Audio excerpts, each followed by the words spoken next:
दूसरों के गुण ग्रहण करने की कथा। दूसरों के गुण ग्रहण करने की कथा जिन्हें स्वर्ग के देव पूजते हैं, उन जिन भगवान को नमस्कार कर दूसरों के दोषों को न देखकर गुण ग्रहण करने वाले की कथा लिखी जाती है। एक दिन सौधर्म स्वर्ग का इंद्र धर्म प्रेम के वश हो गुणवान पुरुषों की अपनी सभा में प्रशंसा कर रहा था।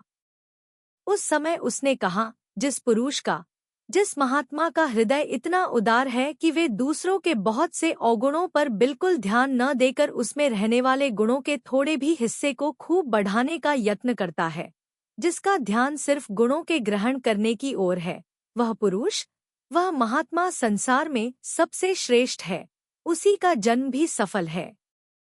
इंद्र के मुंह से इस प्रकार दूसरों की प्रशंसा सुन एक मौजीले देव ने उससे पूछा, देवराज, जैसी इस समय आपने गुणग्राहक पुरुष की प्रशंसा की है, क्या ऐसा कोई बड़भागी पृथ्वी पर है भी?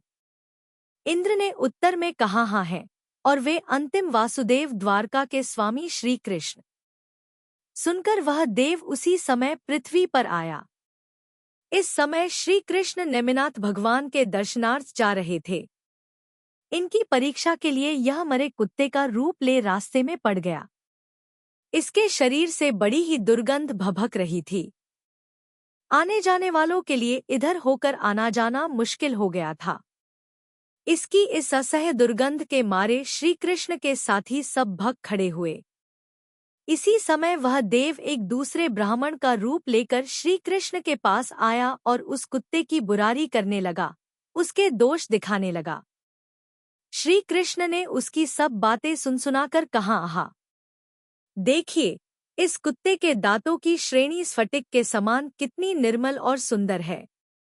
श्री कृष्ण ने कुत्ते के और दोषों पर, उसकी दुर्गंध आदि पर कुछ ध्यान न देकर उसके दांतों की, उसमें रहने वाले थोड़े से भी अच्छे भाग की उल्टी प्रशंसा ही की। श्री कृष्ण की एक पशु के लिए इतनी उदार बुद्धि देखकर वह देव बहुत खुश हुआ। उसने फिर प्रत्यक्ष होकर सब हाल श्री कृष्ण से कहा और उचित आदरमान करके आप अपने स्थान चला गया। उसी तरह अन्य जिन भगवान के भक्त भव्यजनों को भी उचित है कि वे दूसरों के दोषों को छोड़कर सुख की प्राप्ति के लिए प्रेम के साथ उनके गुणों को ग्रहण करने का यत्न करें। इसी से वे गुणज्ञ और प्रशंसापात्र कहे जा सकेंगे।